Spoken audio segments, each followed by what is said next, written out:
At ito, linggo na naman dito sa Ireland. So walang ibang pupuntahan kundi ang magsimba.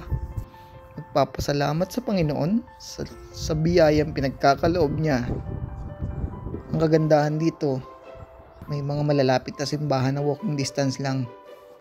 So hindi mo na kailangang pumunta ng malayo para makapunta ng simbahan. Konting tinga-tingala, konting yuko-yuko, tawid-tawid, at wala! Dito ka na sa simbahan. At syempre, pagpasok mo, ano pa bang gagawin? E di mag-antanda sa ngalan ng Ama at ng Anak at ng Espiritu Santo. Amen. Pagpasok sa simbahan, syempre, taimtim na dasal, sa salamat at paghingi ng tawad.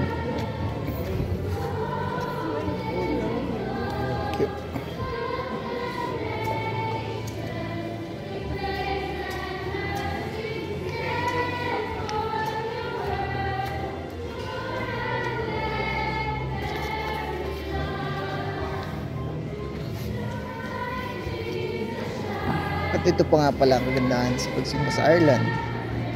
Pagpasok mo sa pinto, may makikita kang manual. So may guide ka sa takbo ng misa. Kaya masusundan mo ang bawat sinasabi ng pari kung ano ang dapat isagot. Ang problema, hindi ako magaling mag-English kaya basa-basa na lang muna. Sige, hanggang dito na lang. Bye!